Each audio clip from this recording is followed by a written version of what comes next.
Okay, in this lesson, we're going to talk about how to simplify square roots that involve a negative number.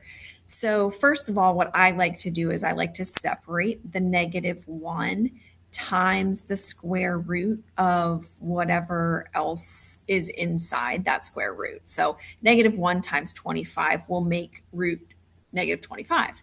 So, this is equivalent. The square root of -1 simplifies to imaginary number I. And so then we can simplify the rest of this using the last video. So thinking about a perfect square that will divide evenly into this number.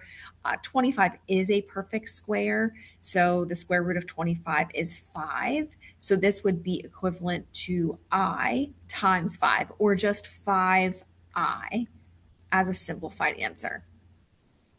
Okay, so this next one, again, separating the square root of -1 times the square root of 169.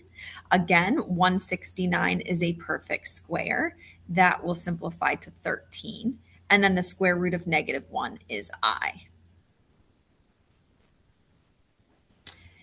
This one, the square root of -1 times the square root of 400.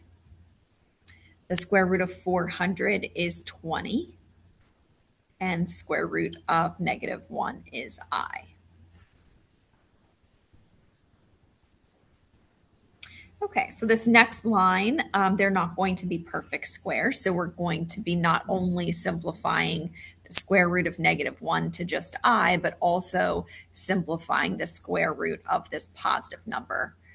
In this case, the square root of 20. So I'm still going to take the square root of -1 is I.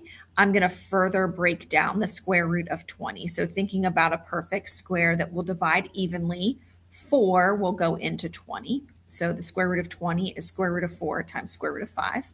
The square root of 4 is 2. Don't forget this I out front. So we have 2I root 5 as our simplified form. Square root of 50, we're breaking down as the square root of -1 times the square root of 50.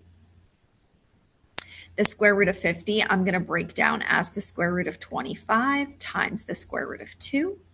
Square root of 25 is 5, bringing down the I, and then the root 2. So 5I root 2 is our simplified form. All right, square root of 200. Square root of -1 is I. I am thinking about the largest perfect square. I'm going to use 100 times root 2. The square root of 100 is 10. I root 2. All right, a few more examples. We have the square root of -72. I'm going to break that down as the square root of -1 times the square root of 72. Square root of -1 is I, and I'm going to break down 72 as root 36 times root 2.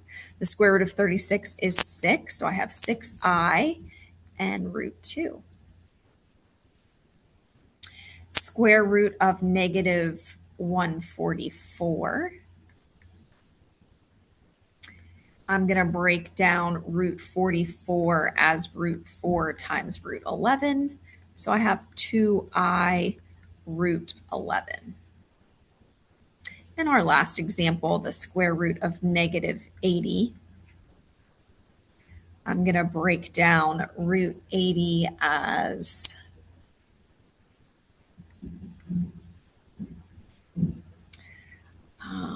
root 16 times root 5. The square root of 16 is 4. I root 5 is our simplified form.